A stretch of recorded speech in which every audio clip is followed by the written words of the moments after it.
সে চোখ খুলে দেখে একটা কালো বিড়াল তার স্ত্রীর পেটের উপরে দাঁড়িয়ে আছে। বিড়ালটা চোখ লাল, অস্বাভাবিক লাল। সজল চিৎকার করতে যাচ্ছিল, ঠিক তখনই তার স্ত্রী হঠাৎ বিকট একটা চিৎকার দিয়ে উঠে বসে। ঘরের ভেতরে এক মুহূর্তের বিশৃঙ্খলা সৃষ্টি হয়। তাড়াতাড়ি করে তাকে হাসপাতালে নেওয়া হয়।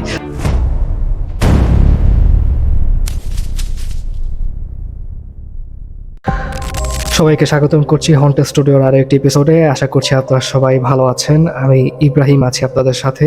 নতুন একটি ঘটনা নিয়ে হাজির হয়েছি। আশা করছি এই ঘটনাটি আপনাদের সবার অনেক বেশি ভালো লাগবে। আপনাদের সবার বাড়িতেই নিশ্চয়ই বিড়াল আছে অথবা বিড়ালের বাচ্চা আছে। এই ঘটনাটি একটি কালো বিড়ালকে নিয়ে, যে কালো বিড়ালকে নিয়েই একটি রহস্য। আশা করছি এই ঘটনাটি আপনাদের সবার অনেক বেশি অদ্ভুত লাগবে। অবশ্যই কমেন্ট করে জানিয়ে দিবেন যে আপনারা কোথা থেকে আমাদের হন্টেড স্টুডিও শুনছেন, কেমন লাগছে আমাদের হন্টেড স্টুডিও, কেমন লাগছে আমাদের ঘটনাগুলি। এবং আপনার জীবনে যদি এই ধরনের ভৌতিক ঘটনা থেকে থাকে তাহলে অবশ্যই আমাদেরকে ইমেল করুন। আপনার ঘটনা আমরা পড়ে শোনাবো। আপনার ঘটনা নিয়েই আমাদের সামনের এপিসোডগুলো আমরা সাজাবো। আমি সরাসরি চলে যাব ঘটনাটিতে। ঘটনাটি খুবই ইন্টারেস্টিং একটা ঘটনা। বেশ কিছুদিন আগে আমাদের একজন শ্রোতা এই ঘটনাটি আমাদেরকে ইমেল করেছে। সেই ঘটনাটি আজকে আমি পড়ে শোনাবো। তিনি যেভাবে লিখেছেন আমি ঠিক সেভাবেই পড়ে শোনাচ্ছি। আশা করবো এই ঘটনাটি আপনাদের সবার ভালো লাগবে। ভাইয়া আসসালামু আলাইকুম, আমি রাসেল মাহমুদ, রাজশাহীর একটা গ্রাম থেকে লিখছি। আপনার হন্টেড স্টুডিও আমি নিয়মিত শুনি। অনেকদিন ধরেই ভাবছিলাম একটা ঘটনা শেয়ার করব, কিন্তু ঠিক সাহস হচ্ছিল না। কারণ ঘটনাটা আমি নিজ চোখে না দেখলেও যাকে নিয়ে ঘটেছিল সে আমার খুব কাছের মানুষ।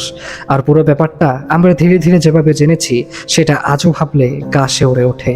ঘটনাটা বেশ কয়েক বছর আগের। আমাদের গ্রামে সজল নামে একটা ছেলে ছিল। বয়স তখন 22 থেকে 23 হবে।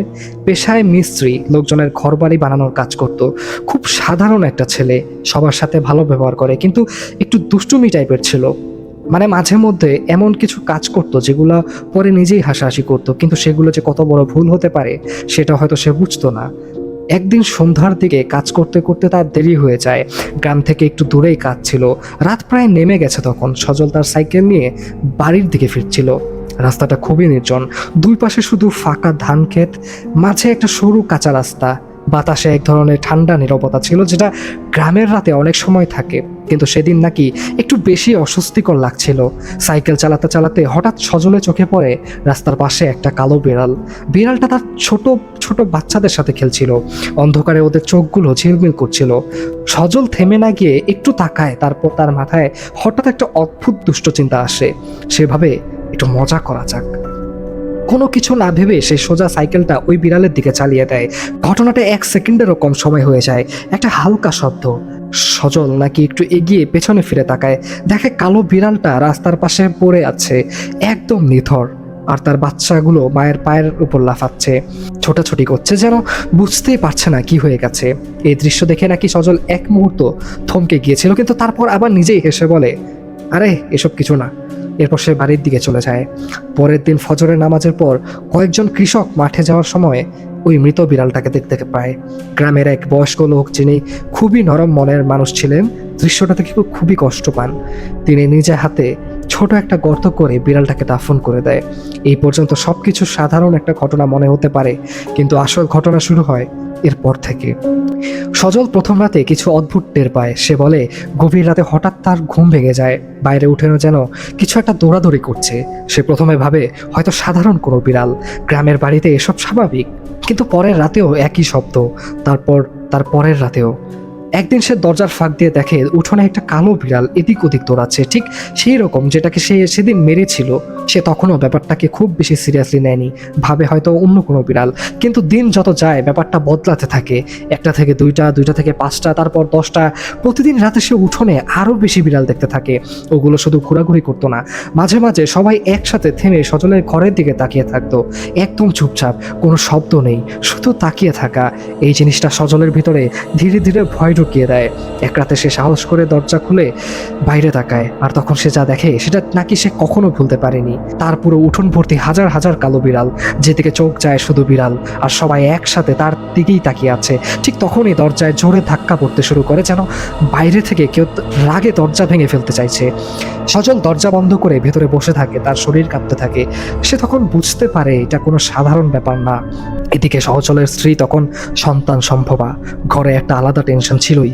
এক রাতে এই ঘটনার কয়েকদিন পর তারা দুজনেই ঘুমিয়েছিল। হঠাৎ সজলের ঘুম ভেঙে যায়।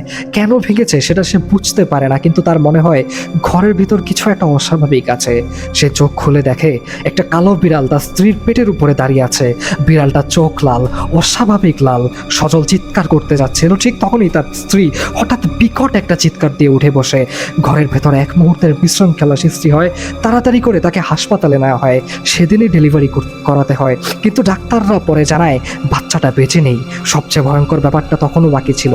সজল যখন তার মৃত সন্তানের লাশটা দেখে, তখন সে লক্ষ্য করে বাচ্চাটার শরীরের ভেতরেও মেরুদণ্ড আর কোমরের অংশ অস্বাভাবিকভাবে ভেঙে গেছে, ঠিক যেভাবে সেদিন সাইকেল নিয়ে সেই মা বিড়ালটাকে মেরেছিল। এই ঘটনার পর সজল একদম ভেঙে পড়ে। সে তাদের গ্রামের এক ইমামের কাছে যায়, সব কিছু খুলে বলে। ইমাম প্রথমে চুপ করে শুনেন, তারপর বলেন, এই ব্যাপারে আমার কিছু করার নাই। তুমি অন্যায় করেছো। একটা মা প্রাণীকে এমনভাবে মেরেছো। এটা শুধু প্রাণী না, এটা আল্লাহর সৃষ্টি, এর বিচার আছে। তিনি আরও বলেন, এটা জিনদের কাজ, তারা ওই বিড়ালের রূপ ধরে প্রতিশোধ নিচ্ছে। সজল কাঁদতে কাঁদতে ক্ষমা চাইতে থাকে, বলে তাকে বাঁচানোর জন্য কিছু একটা করতে। অনেক অনুরোধ করার পর সেই ইমাম একদিন বিশেষভাবে ব্যবস্থা করেন। রাতের বেলা কিছু নিয়ম মেনে তারা জিন ডাকার ব্যবস্থা করে। সেদিন নাকি ঘরের ভিতরে এমন সব অদ্ভুত শব্দ হচ্ছিল, বাতাস ভারী হয়ে গেছিল, যেন কেউ উপস্থিত আছে কিন্তু দেখা যাচ্ছে না। অনেকক্ষণ ধরে দোয়া কালাম পড়ার পর ইমাম সজলকে দিয়ে বারবার তওবা করান। সে কান্না করতে করতে আল্লাহর কাছে মাফ চায় এবং প্রতিজ্ঞা করে জীবনে আর কখনো কোনো প্রাণীর ক্ষতি করবে না। অনেক কষ্টের পর সেই উপস্থিতি নাকি ধীরে ধীরে শান্ত হয়। এরপর থেকে ধীরে ধীরে সজলের বাড়ির ওই অদ্ভুত ঘটনাগুলা বন্ধ হয়ে যায়। এই ঘটনাটা আমাদের এলাকায় অনেক দিন ধরে প্রচলিত ছিল, সবাই জানতো কিন্তু কেউ প্রকাশ্যে বলতে চাইতো না। আমি নিজে সজলের সাথে পরে কথা বলেছি, সে এই ব্যাপারটা মনে করতে চাইতো না, শুধু একটা কথাই বলছিল, ভাই, মানুষ ভুল করে, কিন্তু কিছু ভুলের দাম অনেক বড় হয়ে যায়। এই ছিল ঘটনা। গ্রামের নামটা উল্লেখ করলাম না, কারণ এখনও ওখানে ওই গল্পটা নিয়ে অনেক ভয় কাজ করে। আপনার শো আমার খুব ভালো লাগে, তাই ভাবলাম ঘটনাটা আপনাদেরকে জানাই। যদি ভালো লাগে তাহলে পড়ে শোনাবেন। ইনশাল্লাহ ভবিষ্যতে আরও কিছু ঘটনা শেয়ার করব। ধন্যবাদ। এই ছিল ঘটনা, খুবই ইন্টারেস্টিং একটা ঘটনা। আসলে আমি জানি না আপনাদের সবার এই ঘটনাটি কেমন লেগেছে। আপনারা যারা ঘটনাটি শুনেছেন অবশ্যই কমেন্ট করে জানাবেন যে একটি বিড়ালকে নিয়ে এত ভয়াবহ ঘটনা কিভাবে হতে পারে। ঘটনাটি আসলেই খুবই ইন্টারেস্টিং। আমি এজন্যই ঘটনাটি এই এপিসোডে আপনাদের সবার জন্য নিয়ে এসেছি। যিনি ঘটনা পাঠিয়েছেন তাকে অসংখ্য ধন্যবাদ। আপনার ভবিষ্যতের ঘটনাগুলোর জন্য আমি অপেক্ষায় থাকব, এবং আপনারা যারা যারা আমাদের এই ঘটনাটি শুনেছেন অবশ্যই জানাবেন কেমন লেগেছে আপনার এই ঘটনাটি। আজকের মতো আমি এখানেই শেষ করছি। সবাই ভালো থাকুন, সুস্থ থাকুন, এবং আপনার জীবনে যদি এই ধরনের ঘটনা থেকে থাকে অবশ্যই আমাদের ইমেল করুন। আমাদের পেজে আমাদের ইমেল অ্যাড্রেস দেওয়া আছে। আপনার ঘটনা অপেক্ষায় আমি থাকবো। আশা করছি এই ঘটনাটি এবং এই এপিসোডটি আপনাদের সবার অনেক বেশি ভালো লেগেছে। সবাই ভালো থাকুন, সুস্থ থাকুন। আজকের মতো আমি ইব্রাহিম এখানেই শেষ করছি। আল্লাহ হাফেজ।